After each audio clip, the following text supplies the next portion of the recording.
আমি সোমা বলছি সমাজ বেকিং এন্ড কুকিং থেকে।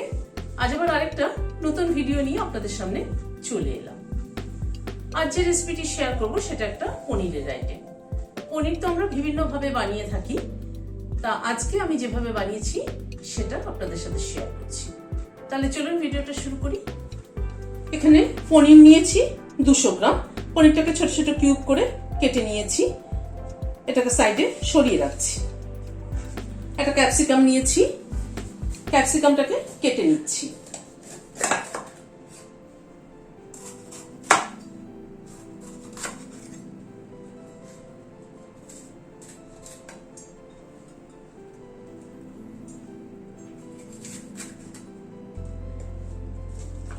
এইভাবে ডাইস করে ক্যাপসিকামগুলোকে কেটে নিচ্ছি।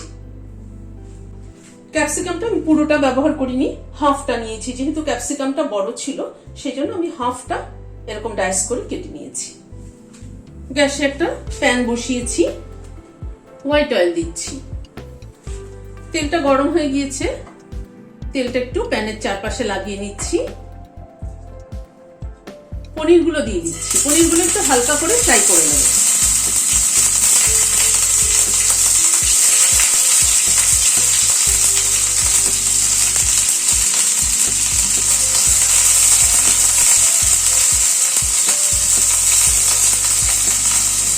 সামান্য একটু নুন ছড়িয়ে দিচ্ছি।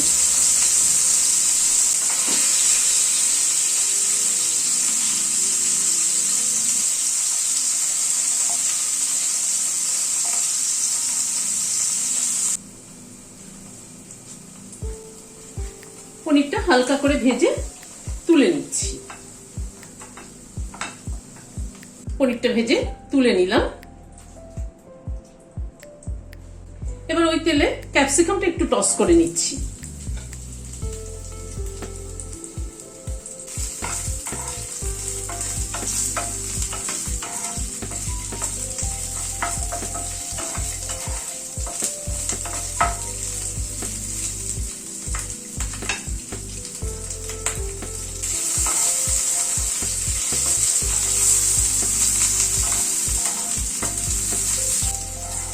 ক্যাপসিকামটা হালকা করে টস করে নিলাম।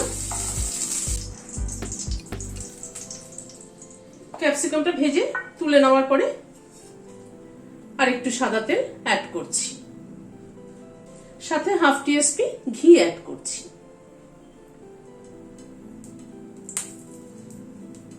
তেলে প্রথমে কটা বড় এলাচের দানা দিয়ে দিলাম, 3টে লবঙ্গ দিয়ে দিলাম, একটা স্টার এনিস দিয়ে দিলাম, হাফ টিস্পুন শাহি জিরে দিলাম। এটা সাজিরে যেটাকে বলে আর কি। যদি সাজিরে আপনাদের কাছে অ্যাভেলেবেল না থাকে তাহলে নর্মাল জিরে দিলেও চলবে। আর একটা তেজপাতা মাঝখান দিয়ে ফাটিয়ে দিয়ে দিলাম। গ্যাসের ফ্লেমটাকে একদম কমিয়ে ফোড়নটাকে একটু ক্র্যাক করিয়ে নেব।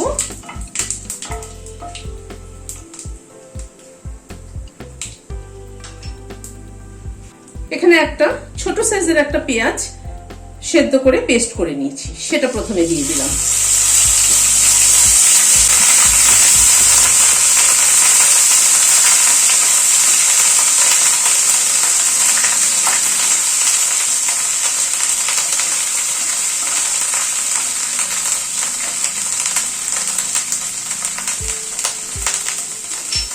এখানে 3-4 কোয়া রসুন পেস্ট করে নিয়েছি, সেটা দিয়ে দিলাম।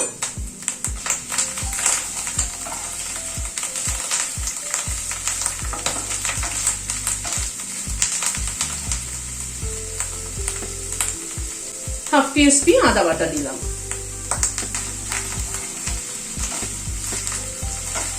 মশলাগুলোকে সব ভালো করে একটুখানি কষিয়ে নিচ্ছি।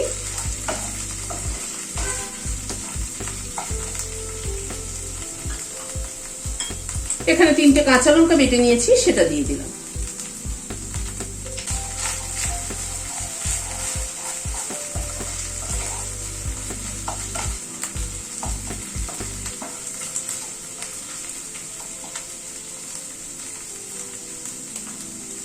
হাফ টিস্পুনও কম হলুদ দিলাম।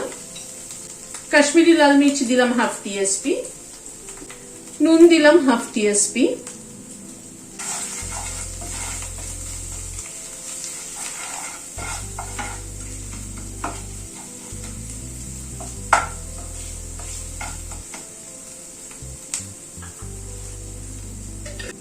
ধনের গুঁড়ো দিলাম হাফ টিস্পুন।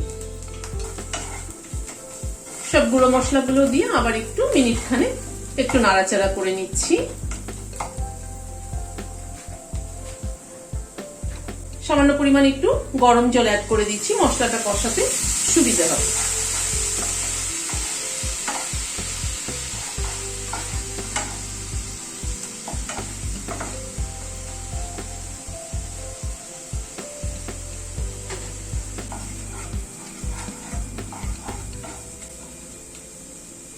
মশলাটা একটু মিনিট খানেক নাড়াচাড়া করে নিলাম।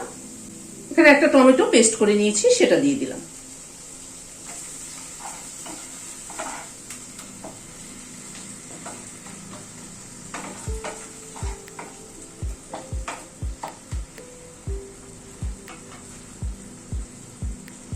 খানিকটা কসুরি মেথি দিয়ে দিলাম মশলার সাথে কষানোর জন্য, তাতে ফ্লেভারটা অনেক ভালো হয়।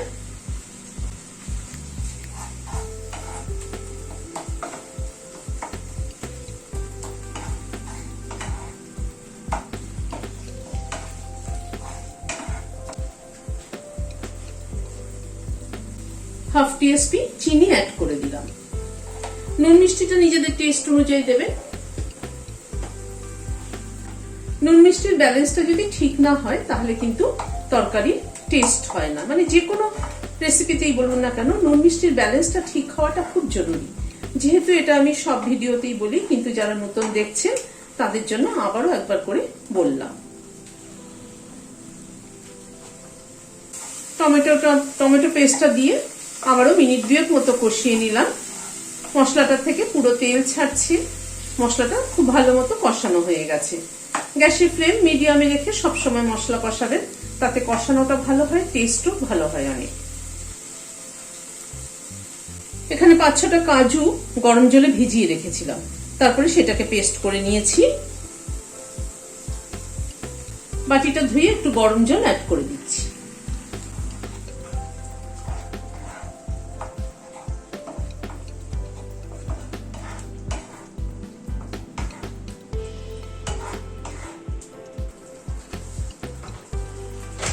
কাজু বাটাটা দিয়ে আবার একটু মিনিট খানেক নাড়াচাড়া করে নিলাম। এবার গরম জল অ্যাড করে দিচ্ছি।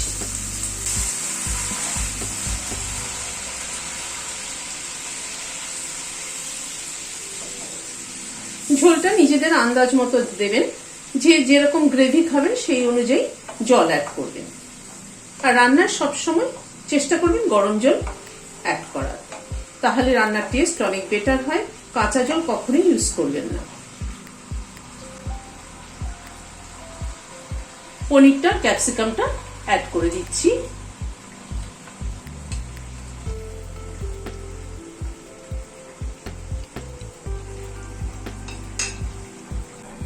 তিন 4 মিনিট ফুটে উঠলো গ্রেভিটা।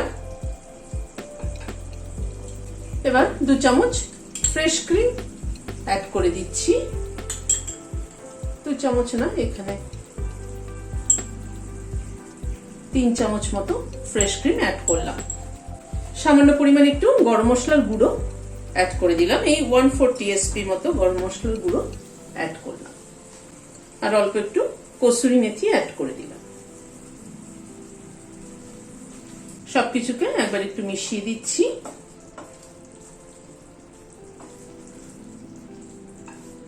গ্যাসের ফ্লেমটা বন্ধ করে দিয়ে ঢেকে দিচ্ছি। স্ট্যান্ডিং টাইম 5 মিনিট, সবকিছু ফ্লেভার অ্যাবজর্ব হওয়ার জন্য। পনিরটাকে প্রথমে একটু ভেজে তুলে নিয়েছি। একটুখানি পনিরটা ভেজে তুলে নিলে খেতে বেশি ভালো লাগে। আর সাজিরে ফোড়ন দিয়েছি। ফোড়নে সাজিরে যদি অ্যাভেলেবেল না থাকে তাহলে এমনি নর্মাল জিরে দিলেও হবে। কিন্তু পেঁয়াজটা পেস্ট করে মানে সেদ্ধ করে পেস্ট করে দিয়েছি। পেঁয়াজ কিন্তু কাঁচা দিলে পরে একরকম টেস্ট হয়, আর সেদ্ধ করে দিলে পরে একরকম টেস্ট হয়। আবার পেঁয়াজ তেলের উপরে ভেজে পেস্ট করে দিলে সেটা কিন্তু আরেক রকম টেস্ট হয়। আর লাস্টে যেটা ফ্রেশ ক্রিম, গরম মশলা, কসুরি মেথি অ্যাড করেছি, লাস্টে যেটা অ্যাড করা হয় সেটার ফ্লেভারটা কিন্তু একটা যে কোনো রেসিপিতেই খুব একটা গুরুত্বপূর্ণ ভূমিকা থাকে। সেটা ঢেকে দিয়ে যখন স্ট্যান্ডিং টাইম 5 মিনিট বলি এবং সেটার ফ্লেভারটা অ্যাড হয়, সেটা কিন্তু অনেক ভালো হয়, টেস্টটা কিন্তু অনেক গুণ বেড়ে যায়। তা আমি যেভাবে বানিয়েছি আপনারাও বানিয়ে দেখবেন, আমার মনে হয় ভালো লাগবে। ভালো লাগলে একটা সাবস্ক্রাইব করার অনুরোধ রইল। আজ তাহলে এখানে শেষ করছি। নমস্কার।